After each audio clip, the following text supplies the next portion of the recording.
Bab 083. Jangan pernah lari dariku. Kau tercipta hanya untuk menjadi istriku, ucap Faro sebelum menutup matanya. Faro benar-benar melakukan yang terbaik untuk Wina. Hampir semua bagian di mansion itu ditata ulang, dicat, dan beberapa barang sudah beralih tempat. Bahkan kamar yang pernah Wina tempati sudah berubah menjadi ruang baca. Faro menyusun banyak sekali buku dongeng di dalamnya. Wina sedang suka membaca buku dongeng, kau harus membeli sebanyak mungkin. Titahnya pada Ken kala itu. Hari itu Ken sampai berulang kali menghubungi orang rumah agar menyiapkan semuanya tanpa cacat. Ruang musik milik Karissa sudah beralih fungsi menjadi kamar tidur. Semua usaha itu Faro lakukan agar Wina tidak mengingat kembali masa-masa kelam selama dia tinggal di mansionnya. Sebenarnya Faro sempat menawarkan pindah rumah. Tidak masalah bagi Faro untuk membeli mansion lain, tetapi Wina justru menolak setelah melihat semua usaha Faro. Dia hanya ingin menghargai kerja keras suaminya. Seperti biasanya, pagi ini Wina bangun dalam pelukan Faro. Dia menggeliat, menyingkirkan tangan Faro dari pinggangnya, mengerjap beberapa kali sebelum menyandarkan tubuhnya di kepala ranjang. Selamat pagi, sayang. Tidurmu nyenyak? Tanya Faro. Setiap kali membuka mata, Wina selalu mendengar Faro bertanya hal yang sama. Wina mengangguk sembari sesekali menggaruk lehernya dan menutup mulutnya yang menguap. Faro menarik kembali selimut tebal yang berada di kakinya sampai ke lehernya. Dingin sekali, apa di luar sedang hujan? Kebetulan sekali, di saat libur hujan pun turun. Sudah meringkuk seperti udang. Wina memejamkan mata, mencoba mendengar tetes hujan di luar sana. Sepertinya memang hujan, katanya, apa aku harus bangun untuk melihat dari jendela? Tidak usah. Kemarilah. Melebarkan kedua tangannya. Peluk masmu, katanya dengan suara manja sampai membuat Wina bergidik. Bukannya mendekat, Wina malah menggeser tubuhnya sampai berada di tepi ranjang.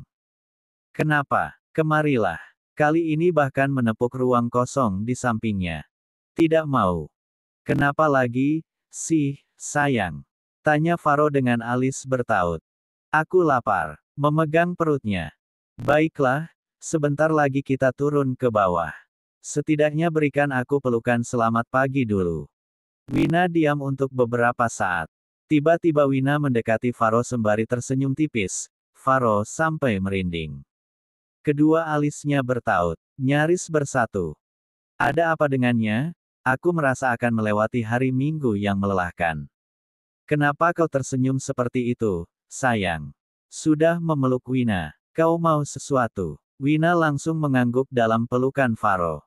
Apa? Mobil, rumah, apartemen, tas dan baju. Ledeknya, Faro mencoba memancing tingkah manja yang akan ditunjukkan Wina ketika meminta sesuatu. Faro suka melihatnya bertingkah seperti anak kecil. Mencubit perut Faro. Mas pikir aku wanita matre. Selalu saja bawa-bawa uang, seperti dulu Mas juga bilang kalau aku menikahi Mas karena harta. Ih, aku benci setiap kali mengingatnya. Wina mengerucutkan bibirnya. Cubitan di perut Faro semakin keras. Faro meringis kesakitan. Ah, sakit, sakit. Oke, maaf. Meraih dagu Wina. Aku tidak setuju dengan kalimat matre yang kau ucapkan, sayang. Kenapa? Sebagai seorang lelaki yang bertanggung jawab, tanpa diminta sekalipun seharusnya aku memberikan segalanya untukmu. Kau bukan matre, tapi kewajibanku sebagai seorang suami memang harus memenuhi segala keinginanmu. Wina mendongakkan kepalanya, meletakkan telapak tangan di kening Faro. Aku tidak sakit, sayang. Meraih tangan Wina dan mencium punggung tangannya. Jadi apa yang permata hatiku inginkan? Kenapa lama sekali? Apa permintaanmu kali ini akan menyusahkan aku? Semakin lama kau berpikir maka akan semakin susah permintaanmu, batin Faro. Aku ingin makan serabi manis, desis Wina di telinga Faro. Apa? Serabi? Masa tidak tahu? Faro memutar bola matanya dengan mulut sedikit terbuka. Aku sungguh tidak tahu makanan jenis apa itu. Apa kita pernah makan itu sebelumnya? Selama 26 ini tahun apa saja yang kau makan? Bagaimana mungkin kau tidak tahu serabi? Batin Wina. Wina memutar tubuhnya, membelakangi Faro. Kenapa? Dia marah hanya karena aku tidak tahu apa itu serabi. Sayang, melingkarkan tangan di perut Wina. Memasukkan ke dalam bajunya dan mengelus perut Wina. Tunjukkan padaku makanan seperti apa itu. Aku akan membelinya untukmu. Wina meraih handphonenya, memasukkan kata kunci serabi manis lalu menunjukkan gambarnya pada Faro. Yang ini. Mengambil handphone. Oh, ini ada alamatnya. Penjualnya tidak jauh dari sini. Setelah hujan reda aku akan membelinya untukmu. Wina berbalik badan menghadap Faro. Mendongakkan wajahnya dan menatap Faro. Lagi-lagi dia tersenyum tipis. Kenapa dia tersenyum begitu terus? Aku merasa ada sesuatu yang akan terjadi. Kenapa kau tersenyum seperti itu? Kau, Faro menghentikan kalimatnya. Jangan bilang kau ingin aku yang membuatnya untukmu. Wina mendekati dada Faro yang terbuka. Terekspos di depan matanya lalu menulis kata tidak jelas sampai membuat Faro geli sendiri. Cukup, jangan merayuku terus. Menangkap tangan Wina. Katakan apa yang kau inginkan.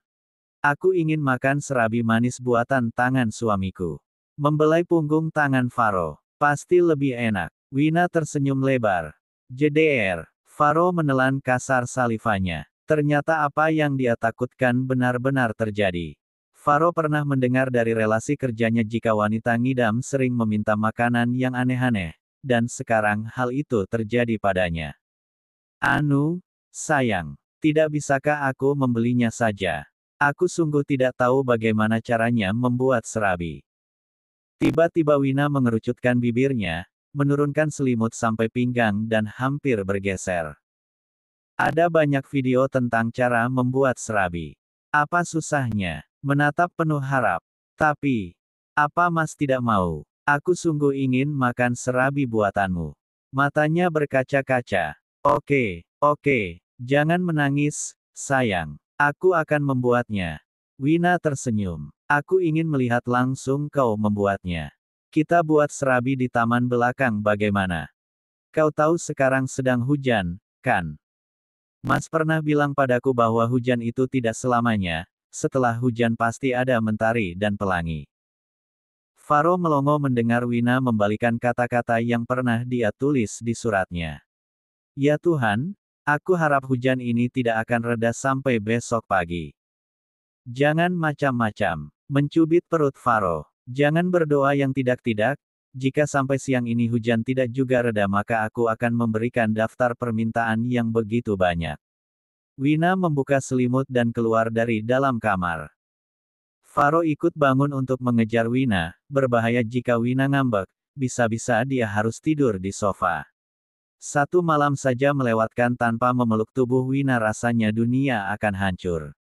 Dia sempat membenturkan kepalanya di pintu sebelum keluar. Ah, aku benar-benar pusing dibuatnya, dengkus Faro. Faro berdiri dengan tatapan mata kosong, dia tidak percaya dengan apa yang sedang dilihatnya. Dia menarik tangan Ken agar lebih mendekat. Kau sudah menyiapkan semuanya, kan? Tanya Faro. Ken mengangguk mantap. Sudah, Tuan Muda. Tidak ada yang tertinggal, kan? Tidak ada, Tuan Muda. Baik, ayo kita mulai. Faro menggulung lengan kausnya sampai siku. Begitupun dengan Ken. Kau harus mencatatnya dengan benar. Oke, memperingatkan.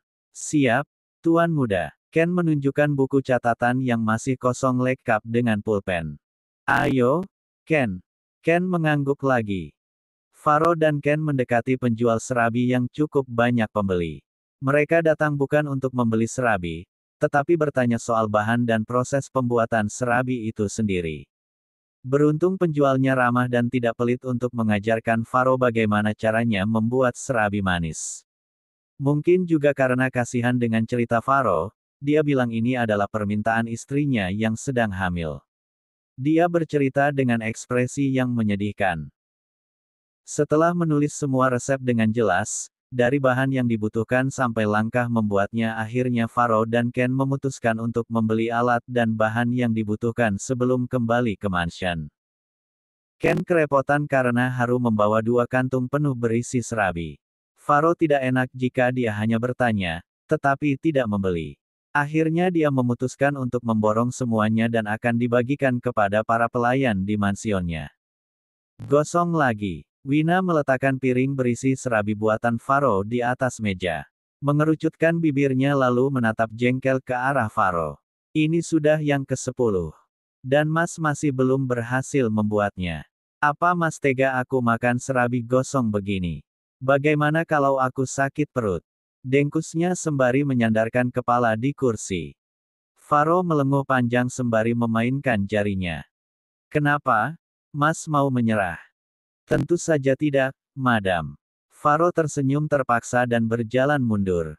Sudah kembali ke tempat Ken. Apa kau mencatat semuanya dengan benar? Faro memukul lengan Ken. Ini sudah yang ke-10. Mau sampai kapan kita berada di depan tungku sialan ini? Mengutuk tungku serabi. Aku mencatatnya dengan benar, Tuan Muda. Sungguh. Lihat ini. Membuka buku catatan. Tanganku sampai keriting mencatat apa yang diucapkan penjual serabi tadi. Bahkan suara napasnya saja. Ku catat. Ken menjelaskan dengan berapi-api. Sudah hampir 2 jam dia berada di depan tungku serabi yang menyala.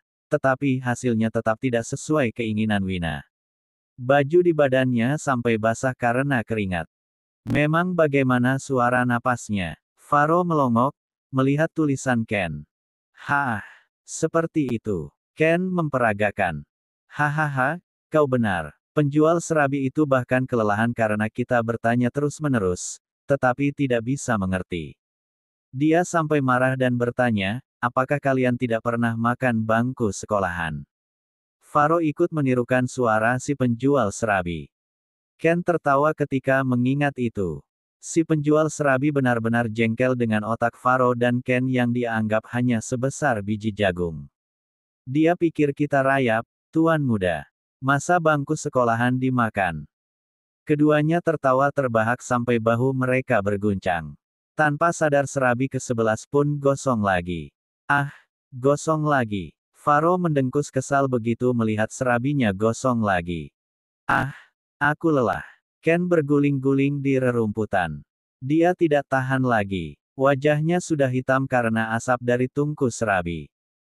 Kerjaan Faro hanya menuang adonan serabi dan mengangkat serabi kalau sudah matang. Yang repot tentu saja Ken. Dia yang menyiapkan semuanya, dari menyalakan api pada tungku, mengaduk bahan dasar serabi, sampai menjaga agar api di tungku tidak mati. Sementara, Wina, dia sedang duduk di kursi panjang. Menyandarkan tubuhnya dengan nyaman sembari membaca buku dongeng. Menikmati waktunya dengan santai. Ayo kita buat lagi. Faro menekankan suaranya. Ken merangkak mendekati Faro yang bersiap menuang adonan ke-12 ke dalam cetakan. Tuan Muda, tolong kirim aku ke Afrika Selatan saja. Aku akan beternak jerapah saja. Aku lebih optimis bisa mengembangbiakan jerapah daripada membuat serabi. Faro tersenyum licik. Untuk kali ini aku tidak akan mengirimmu ke Afrika Selatan. Menggoyangkan jari telunjuknya. Lalu, kening Ken berkerut. Aku akan langsung mengirimmu menemui malaikat Israel. Ucap Faro dengan mata membulat sempurna. Tangannya sudah memegang spatula. Dia melakukan gerakan menyayat leher dengan spatula itu. Ken menelan kasar salivanya. Ha, ha, ha. Tertawa dramatis. Aku akan melakukannya, Tuan Muda. Sekalipun harus mengulang sampai ratusan kali. Aku akan membuat serabi yang sempurna. Ken sudah duduk di depan tungku dengan tatapan merana. Bagus. Faro mengacungkan jempolnya. Ken tertawa dramatis lagi sembari menuang adonan serabi ke dalam cetakan. Aku mohon, Tuhan, yang ini harus berhasil. Berapa menit kita harus menunggunya? Tanya Faro. Lihat catatannya, Tuan Muda. Ken masih fokus pada tungkunya. Di sini tertulis 2 menit. Apa sudah 2 menit? Tanya Ken. Faro melihat jam yang melingkar di tangannya. Bagaimana, Tuan?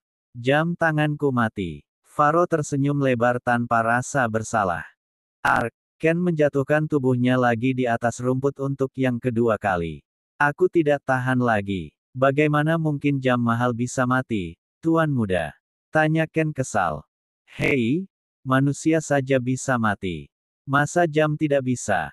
Itu, kan hanya pembelaanmu saja, Tuan Muda.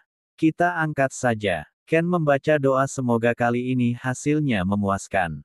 Tusuk, tusuk, ucap Faro tiba-tiba yang membuat Ken terperanjat. Apanya yang ditusuk? Ken mengernyitkan keningnya. Kau pikir ini balon? Kau yang menulis di sini. Apa maksudmu dengan kata tusuk? Faro menunjukkan tulisan, tusuk, yang ditulis Ken. Ah, aku baru ingat. Kita tusuk adonannya, kalau tidak menempel artinya sudah matang. Ken memutar kepalanya mencari apapun yang bisa dia gunakan untuk menusuk serabi. Ketemu. Dia langsung menusuk dengan garpu. Lihat, menunjukkan pada Faro. Oke, sempurna. Biar aku yang mengangkat. Ken bergeser. Faro bersiap dengan spatulanya, dan... Ah, gosong lagi. Kenapa kau mengajakku bicara? Ini sudah lewat dari 2 menit. Faro memaki Ken. Yang dimaki hanya bisa meremas rumput dengan wajah putus asa. Padahal, kan kau yang mengajakku bicara, apa hanya aku yang tersiksa di sini? Sebenarnya siapa suami nyonya? Aku atau kau, Tuan Muda? Batin Ken. Sekarang bagaimana? Faro melempar serabi ke-12 yang gosong. Bahkan kucing saja tidak mau memakan ini, apalagi putraku. Gerutunya, ini bukan serabi, tapi kayu bakar. Ah! Faro mengusap kasar wajahnya, permukaan tangannya yang hitam karena serabi berpindah ke wajah.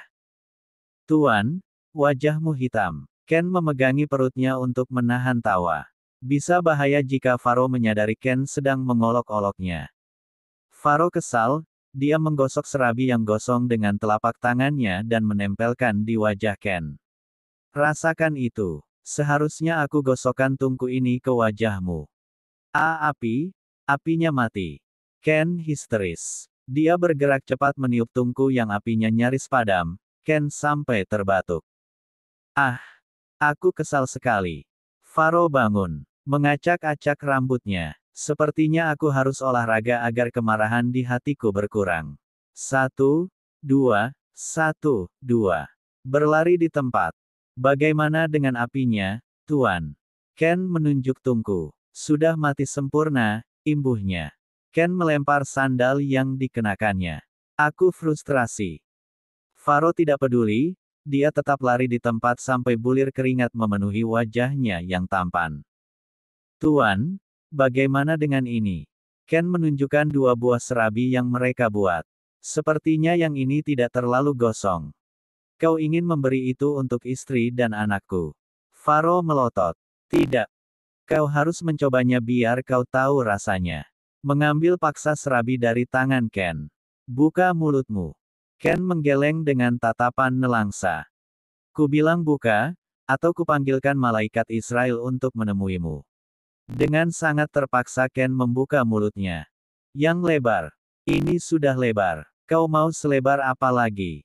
Apakah aku adalah anak tiri? Apakah kalian ayah dan ibu tiri yang kejam? Ken membuka mulutnya semakin lebar. Faro memasukkan serabi gosong yang dibuatnya. Bagaimana? Ken menyetel ekspresi menderita. Pahit, Tuan Muda, katanya. Bukannya kasihan, Faro malah tertawa terbahak-bahak.